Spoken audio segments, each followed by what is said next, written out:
to the place where singles shine, celebrating life, divine by design, in faith and love, we intertwine. Route 77, where your journey's prime.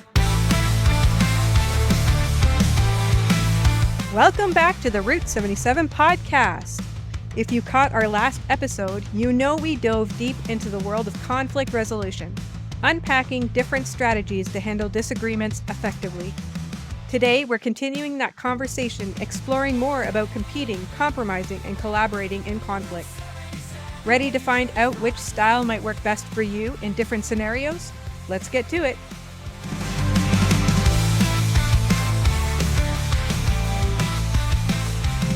I find it interesting. I agree with you, David.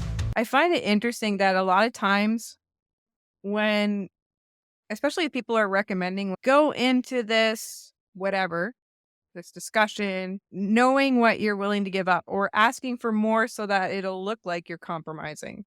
Does that make sense? Ask for 70,000 when you're willing to, for your salary, when you're willing to accept 60, because then you can give something as if you're trying to compromise, but you're not. You are going in there with an honest compromising. Yeah, it's like going in and asking, you want 70,000, but you ask for 80,000. So then the guy's, oh, but I'll give you 70,000. And now what you're saying, it looks like you've compromised, but when you haven't really, Yeah. because the compromise would have been the 60,000. Yeah, exactly. So because it says like that with the compromising is that you both give up something. But if you go in, like if something's not really important to you, then you're not really compromising. You're not really giving up something. If I don't like Give him like sushi and people are like, we need to cancel our sushi day at work because we can't afford it, or say they had a sushi day, I'd be like, okay, I guess we'll have to compromise on that and we'll lose sushi and we'll do something else. I'm like, I don't care. I don't like sushi. So I wasn't losing anything. There was no compromising on my part whatsoever. So it gets far more complicated when you have multiple parties involved. Exactly. And when you all go in with this sort of extra that you're willing to give up, so to speak, then it gets very confusing because that's where it's like the art of the negotiation, they call it, right? It's, I don't know. It's just, so some of the negatives, because it says some of the negatives from compromising might be suboptimal solutions, may result in solutions where no party is fully satisfied or the best outcome is not achieved. Loss of key interests, important interests of both parties might be sacrificed for the sake of reaching an agreement. And from a Christian perspective, while it shows a willingness to yield, it might not always serve the greater good or reflect the full integrity of biblical teachings. So if you want to compromising on something that you believe God is saying is true, like saying, oh, we'll have LGBT pastors, you're giving up something. If you believe that that's not a God glorifying way to live your life, then you're giving up something you believe to be true. Wouldn't that be lukewarm Possibly. in a sense? Because you're in the middle at that point. You're willing to compromise this over this. Right? So I feel like when it comes to God, it's either a yes or a no, and there's no middle ground. Compromising. Yeah. And it's interesting if you actually apply these to scripture. But then I guess compromising in this situation with God's truth. And again, I don't want to say we're ever compromising God's truth, but I guess it's the time and the place. Do you run into a mosque and be like, this is not how you worship God, and we need to come to a compromise? Is that the time and place to try to find that? Or do we find it in the correct place? You willing to allow that they have the right to believe and worship the way that they wish because they're human people, they're humans with free will.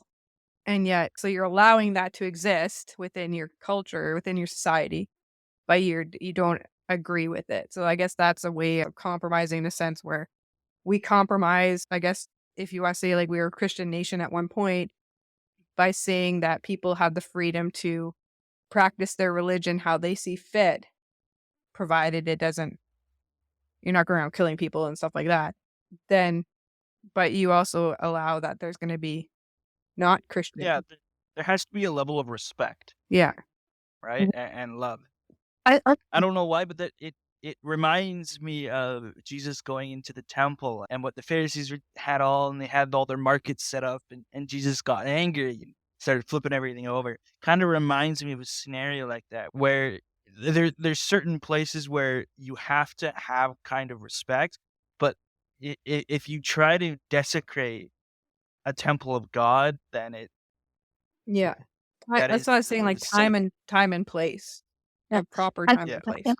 I think the key here is to see how Jesus handled that whole kind of situation. He never engaged with those who practiced other religions. That wasn't his. He was there for them if they wanted to talk to him, and he would direct them to the right place. But he never went into like other temples or mosques or anything like that.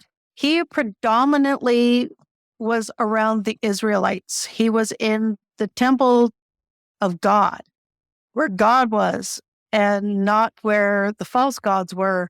And he was always after those teachers and scribes who were of the Jewish religion because they were misleading the people. But he never engaged with those who didn't profess to believe in God. And I think that's where we need to make our distinction as well. We need to be open for them if they want to ask the questions, but we can't go in and tell them they can't because they don't. It's like walking into a graveyard and telling all the dead people they're not allowed to be dead anymore. Yeah. It's judging them, and we don't have any right to judge them. No. But when it comes to our own people, those who profess to believe in Jesus Christ, those who follow Jesus Christ, I think we have every right to speak up and say, what you're believing is not correct. If it is a definite salvation issue, like if they're Jehovah's Witnesses, I think we have every right to tell them, because they come to your door to try to tell you don't believe correctly. So we have every right to turn the books on them and say, you are actually following a false god. That's where we... Well, yeah, but because what they're doing now is they're coming into our sanctuary. They're coming into our homes, and then they're trying to convince us otherwise. Right. Yeah. But And I think in those situations, we should not compromise because they are spreading a false gospel and they are misusing the name of Jesus. And I think that is where we need to step in and say, this is wrong. But we don't go and try to close down Jehovah's Witnesses, no. churches or whatever, because they have within this country the right to religious expression. not even in the country. They have a right as a human being made in the image of God to make a decision whether they want to follow God or not. Yeah. Yep. But if they're going to come into my house and tell me that my Jesus is not the right Jesus, I am going to set them straight. Nobody's business. So, I mean, in some instances, I mean, you're going to have to compromise. You're going to have to say, we're going to have to come back to this at a later date when both of us are at in a calmer situation. I'm going to let you be right in your own right, and I'm going to be right in my own right, and we're going to come back to this. Yep, there's also something where we have to be able to say, to encourage them to, I had the word. We have to encourage them to look at the Gospels themselves and actually do research. Yes. Now, investigate. Have to do that ourselves on their on whatever text they believe to be a biblical or holy text. And it's really easy to do because they have changed and taken out things of the Bible that are like, why would you do that? That's not right. It's because, like with the Jehovah's Witnesses, they literally say that Jesus is the archangel Michael. He is not a god. He is a created being. He has, even in 1 John, what they say is that in the beginning was the Word, and the Word was a God, not the God. They've changed it, and they have made him into a lesser God, which is so totally that you can't do that to him because that is literally blasphemy. Yeah. I'm trying to save you from hell. Trust me when I tell you this. Jesus was from the beginning. He is God incarnate. You cannot make him into a good teacher because he never said that of himself.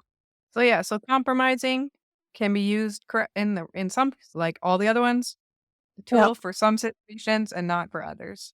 One of the things I'd want to say, because I know that when it comes to conflict resolution, if you have been one of these ones who are you avoid all the time, you compromise all the time, you let the other person have the final word, whatever it is, stepping out of that to become a more assertive person, to stand up for yourself and to not let people walk all over you like you're some carpet, is a scary thing to do.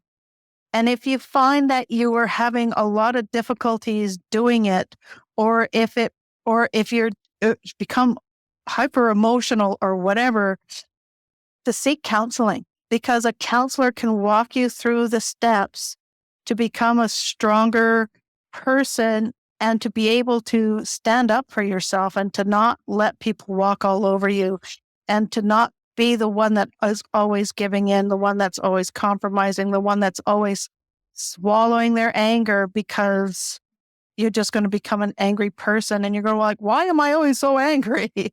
Yeah. And I find with a lot of people, and I've experienced this when I try to resolve a conflict, is that a lot of people don't know. They lost sight of the actual root problem of the conflict that they engage in. They have this building frustration or anger, and they subconsciously know the issue, but consciously they struggle to understand exactly what the issue.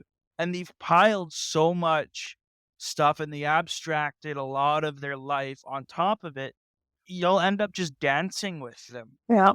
instead of trying to find the root cause of their conflict. Yeah. And I think we have to try to teach people to be aware of this kind of dancing so that we can find the root of the conflict and try to resolve that. If you know what, That's what one of the dangers of over-compromising is, that you can lose sight of the big picture. You're so focused on all the little details that you're compromising on that you forget that there's a larger goal. Yeah, exactly. So the next one on the list, their list, and I actually want to do that one even though it's my least used one, but I think it works in the order, is collaborating. It is both assertive and cooperative. When collaborating, an individual attempts to work with the other person to find a solution that fully satisfies the concerns of both. It involves digging into an issue to identify the underlying concerns of the two individuals and to find an alternative that meets both sets of concerns. Collaborating between two persons might take the form of exploring a disagreement to learn from each other's insights, resolving some condition that would otherwise have them competing for resources, or confronting and trying to find a creative solution to the interpersonal problem. And this is the one that I use the least. I went into 1%. I was 1%. I basically never used collab. But if you think about You it, never collaborate with anybody? apparently, because if you think about in conflict, because if you think about it, I think that collaborating is more of an opposite to accommodating than competing, which they say is the opposite. Because they say it's the opposite because they talk about collaborating as being, where is it? Assertive. It's assertive but cooperative, but competing is assertive and uncooperative, which is why they say it's the opposite. But I think that if you think about it, to collaborate, you actually have to both input. But if you're accommodating, you don't input. So there's only one side ever inputting in a conflict. So that's why I think it's almost like the opposite. That's an opposite, because you need two people, quote unquote, like two people to collaborate. But if you're accommodating all the time, then you're missing your person. So for collaborating, the uses are when you need to find an integrative solution and the concerns of both parties are too important to be compromised. When your objective is to learn and you wish to test your assumptions and understand others' views. When you want to merge insights from people with different perspectives on a problem. When you want to gain commitment by incorporating others' concerns into a consensual decision. when you need to work through hard feelings that have been interfering with the relationship. And I think collaborating is super important because with some of the other ones, you as a person have insights and experiences and expertise and things that can benefit. And if you do purely accommodating or avoiding, then you aren't incorporating the things that God has given you into the situation, even in a conflict. Like you might think, oh, I'm just going to be a peacemaker and like just it's not worth making a thing up. But what would happen if the things that you can like situation actually would help the other person? And perhaps they're in a mindset that they're willing to listen. So if you're never using it, then you tend to then you're not using the gifts that God has given you. You're just avoiding it. And you're just hiding your light under a bushel, or you're digging your treasure, or you're putting your money, digging it buried in the field, or you're not actually using the things that God has given you because it's gotten a little bit difficult. That makes sense? Yep. Yeah. Okay. So no response. I was like, oh, I'm just talking. So if You're you basically carrying this whole thing yourself because I'm like half listening with a half an ear because I'm today looking after my daughter because a family emergency arose with the care family. So I'm here by myself, which is fun. And I have to give her medication and I have to give her snacks. And when she's half falling asleep, and every time I walk into the room, she gives me this scowl. What? She said, you keep disturbing me. I'm trying to sleep here. I'm sorry. And I think the collaboration is, I think, essential. I think it is the best one that Jesus supports. Luke 10, 1-20, when Jesus sends out his 72 followers, he sends out his 72 followers in pairs to the towns. He demonstrates the collaboration by telling them to rely specifically on the hospitality of their hosts. So not only are they went out to preach the good news of Christ and do miracles and heal, but the hospitality that they now require from these people allow them to begin to intimately know the people that they're talking to, the communities that they're engaging with. So not only are they helping these communities, they're on both sides. They're collaborating with these communities. And Jesus, I think, foresaw this. yeah. And it says here for the signs of underuse, because I definitely underuse it. Is it difficult for you to see differences as opportunities for joint gain, learning, or problem solving? Although conflict situations often involve threatening or unproductive aspects, approaching all conflicts with pessimism can prevent you from seeing collaborative possibilities and thus deprive you of the mutual gains and satisfactions that accompany successful collaboration. And are others uncommitted to your decisions or policies? Perhaps their concerns are not being incorporated into those decisions or policies. So it might just be that you're running amok and making lots of decisions and not actually getting any input from other people, because it's better to the idea of it's better to ask forgiveness than permission, or like just go ahead and figure you have the best answer. But if you open the floor to discussion, it might create conflict. So in order to avoid it, you just run amok and make your own decisions and policies and rules or whatever. I think within the Taekwondo school, Master Jose has tried to develop a collaborating environment, always asking for people's input and always being open to something of his not working and redoing it so that it might work, or suggestions or that to make it better, or even just to say this isn't working, and he's open to throwing his idea out in for a new one. And I think that's like a healthy attitude when it comes to leadership, because even if you're the boss, you're the one, because you have the ultimate say, you have the humility to understand that you're just because you have or between him and his wife have the ultimate authority, it doesn't mean they know everything. Sometimes signs of overuse for collaborating is spending time discussing issues in depth that don't seem to warrant it.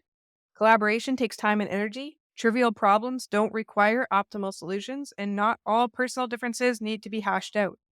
Overusing collaboration and consensus sometimes represents a desire to minimize risk by diffusing responsibility or postponing action, or failing to elicit collaborative responses from others. The exploratory nature of collaborative behavior may make it easy to disregard, and others may take advantage of the trust and openness shown.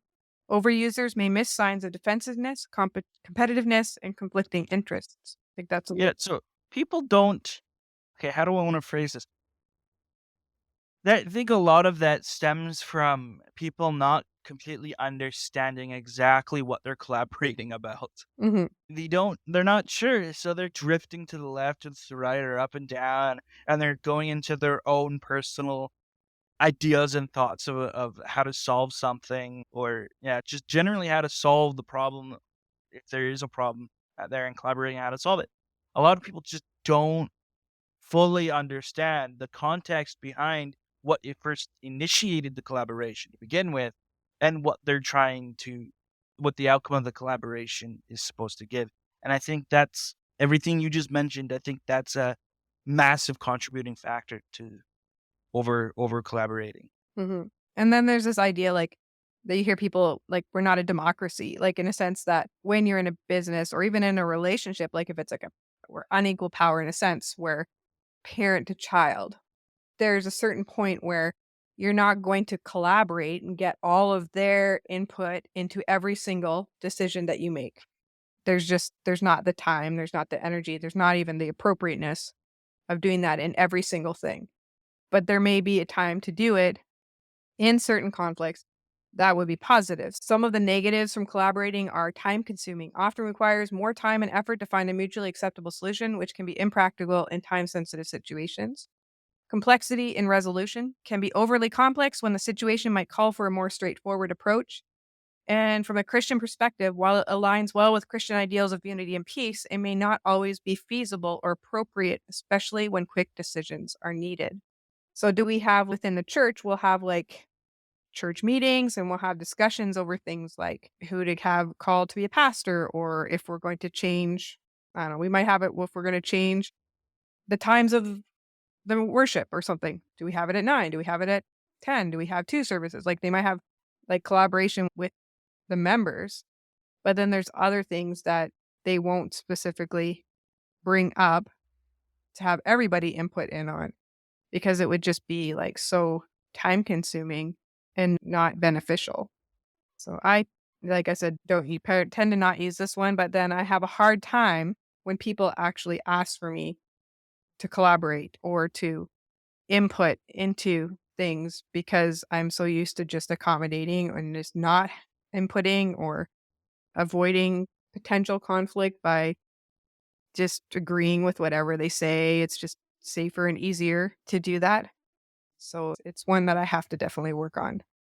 And I think like when people like Master Jose or even at my WestGen job, like my boss a couple of years ago had called me in to actually ask me questions like this about the techs, like just about the other technicians in a collaborative way, like understanding what do you think is going well? What do you think needs help? What are some issues? And he said he respected the way I thought about things and wanted to understand.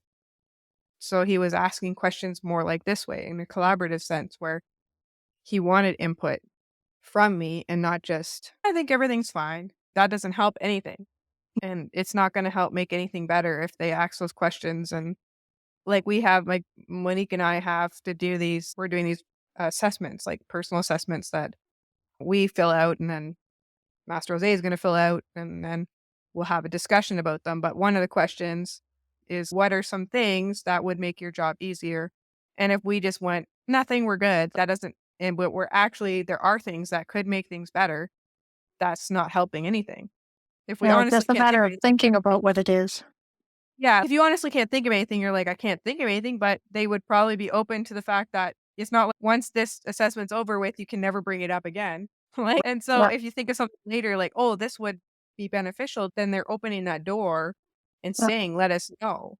Like we Yeah. got this at my other job. We got this new computer program a year ago, and it took until now.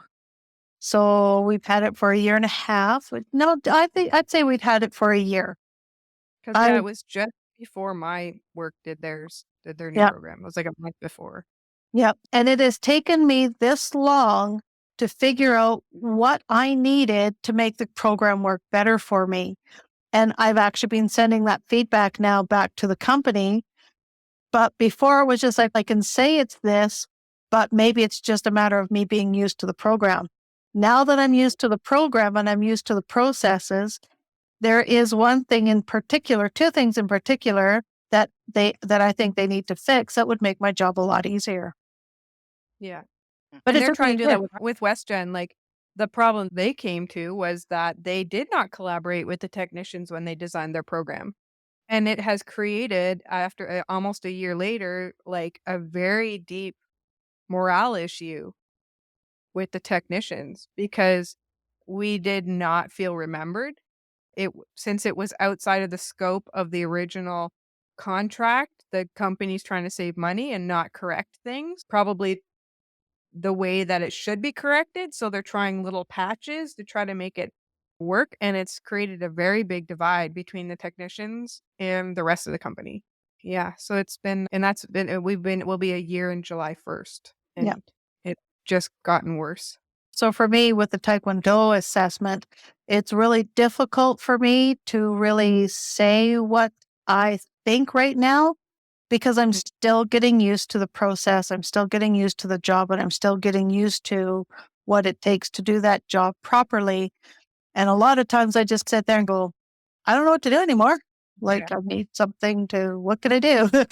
Because That could be part of it. You could just write down that you need to know what to do in the time when you don't have those specific things to do. I can only clean so much.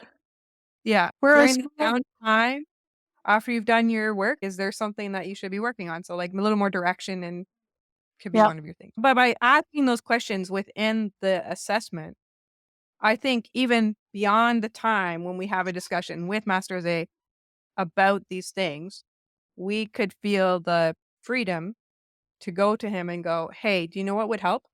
And then talk about it. yeah. And he's good at saying why or why not. He won't just be like, nope, we're not doing that and then walk away. He'll just say, based on this and this, I know I've thought about it, or we've tried that before. This is why we're not doing it. Or, Yeah. no, that's a great idea. I have to think it through and think about the positives and negatives, and then we can come back to it. Yeah. So Yeah. those are big. So the final one is competing. So it's considered, it's assertive and on a power-oriented mode. When competing, an individual pursues his or her own concerns over the other person's expense, using whatever power seems appropriate to win his or her position. Competing might mean standing up for your rights, defending a position you believe is correct, or simply trying to win.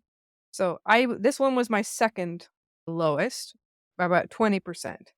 So its uses are when quick, decisive action is vital, for example, in an emergency. On important issues when unpopular courses of action need implementing, for example, cost cutting, enforcing unpopular rules and discipline. On issues vital to company welfare when you know you're right. When you need to protect yourself from people who take advantage of non-competitive behavior. So it's ironic because as a person, I'm quite competitive. I love competitive sports. I'm very competitive with myself. Like I push myself in certain areas, but as for conflict management, it's very difficult for me to really set those things in. And that's, I think, probably one of my weakest points when it comes to, say, Taekwondo or something, dealing with parents when they have an issue and they're like, you know what, like these times just don't work for us. And Master Jose is pretty good at saying, this is how it is. Because there's certain times when you just have to say, this is how it is, because he likes to bring up how Master Chang says, not everybody likes spaghetti. There's a certain point where you're not going to make everybody happy, but you have to be firm for the benefit of the situation. So the benefit of the school, he has specific times. He has set specific times for specific belt levels, and that's the way it is. We do make some allowances if they're siblings and and one is in a different class, we can bring him to the same class. We'll make some allowances, but we're not going to revamp the entire scheduling and way we run the school for one or two parents, or Right. even many parents if they came up to us. He has a very specific reason for why he does the things he does. And there's certain times when you just have to say, nope, this is the way it is. And that's the part I have a hard time with. Yeah. Just really being I think part of that, I think a part of that one is just not knowing what to say in the situation. If you're trying to stand up for a position you hold, you would think you would know what to say, but half the time you become tongue-tied and your words escape you. And then it's just, But I think that's sometimes because we want to use one of the other tools. Like we want to avoid or accommodate, but we're not able to. So then we don't know how to do the other one. possibly, yeah. If Well, you've never learned how to use a wrench properly, like you're not going to go and use that. You're going to try to make the other things work. maybe pliers will work better. Yeah, instead I of know, I know all too well about that. I've dealt with people who are very competitive, not competitive, but who feel like they know better and who feel like whatever they say is the best possible explanation for something. And those people can be very difficult to work with, to collaborate with. And if they're I would say they fit into this category. And I feel like I've eh, dealt with the high end of competing in this kind of category. Because Mhm. the person that I had to deal with he would say, "Oh, this way's way better," and then 2 or 3 other people say, "But this doesn't fit well within this current situation," and he just does it anyway. Doesn't collaborate with anyone and just does it his way. So there was always a competition between which solution was better or not, and I think you gotta be aware of those kind of people too. There are some people who will be 100% competing. Yeah. You were trying to do a competing conflict resolution. The other person was very accommodating. That's much easier than if the other person's competing back with you, because then And you then have you've got two to, people. and then you've got to beware of those sore losers. Yeah. We've had that when you're playing a game and you're both very competitive, but the one person is just a little bit more and even makes up their own rules. And then when they lose, they freak out all over you. We So it love says those. signs of overuse, being surrounded by yes people. Others may have learned that it's unwise to disagree with a competing person or may have given up trying to influence him or her. This closes off the person from information, and then making coworkers afraid to admit ignorance and uncertainties. In a competitive climate, one must fight to influence and respect, acting more certain and confident than one feels. This means that people are less able to ask for information and opinions. They are less likely to learn. So that's it's That's a so low down dirty on it. yeah, that's like the negatives. It can lead to damaged relationships due to a perceived lack of empathy or consideration for others' feelings. It can suppress diverse ideas, may discourage others from sharing their opinions or solutions, which can prevent innovative outcomes. And from a Christian perspective, this style can be seen as unloving or uncharitable, contradicting the command to love one's neighbor. And it might be seen as that, but isn't, but it might be seen as that and is, I think. Like Mhm. there's times where it's appropriate in a Christian perspective when dealing with people, and it's times when it's inappropriate, I think. Like all the other tools. That's yeah, so competing because you're like you're basically sometimes even faking confidence, faking knowledge, and that if you show that you don't know something, then it can be seen as a weakness and then you become lower on the level of competitiveness, especially in like high level, like the high level. It's more noticeable in high pressure or critical situations. Mhm. So is this one going to be a two-parter? Yeah, I think so. Which is good. That'll give us one ahead. Yes. Yeah. Yeah.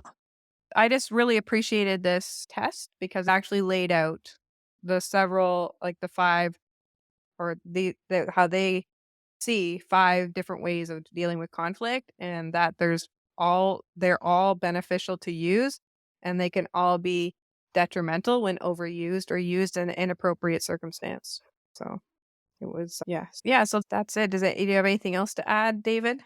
No, I think this was a solid discussion. Yeah, it was quite the discussion. Yeah. So I found this to be the most stressful of any of the courses I've ever taken because I not only had to relive a lot of past trauma, but I had to like dissect it in a sense where what was I doing? Why was I doing it? And not even past trauma, but current conflict and things so it was like almost so stressful because I had to like churn up stuff that I would prefer to leave in the background. But it's beneficial to reflect on and understand. But yeah, definitely my most emotionally exhausting course. But I think highly Oh, beneficial. yeah, that kind of course I feel like would challenge yourself as well as specifically the social, but it would challenge your viewpoints on a lot of things and how you handle conflicts. Yes, definitely. And to see not only why, but how it's developed, like how it developed over the years, but then to also understand that just because it's something that I've developed, it doesn't mean that it's the way I should do things. So it's just because you can see the why of something doesn't mean it's really the best thing. So it's hard. I have to really work on developing the other tools in the conflict tool chest because conflict will happen. It can be beneficial and at other times it may not be beneficial, but you can't avoid it or you shouldn't avoid it. And so it's good to really discuss it. And when it comes to being single, like I said, being single or not, this is good for anybody, whether it has to deal with relationships of husband and wife or girlfriend, boyfriend, or mother, son, or Char. father, Yep. daughter, or friends or anything like coworkers. It applies across the board to life. Yep. Yep. So thank you for listening. Hope that you enjoyed and can see the benefits of different conflict styles and that we can develop the different ones within our own lives. So hopefully you join us here next time and find us on social media if you want to interact or disagree with anything that I've said. We can do it in a beneficial way. So we'll see you all here next time. Bye for now. Bye-bye.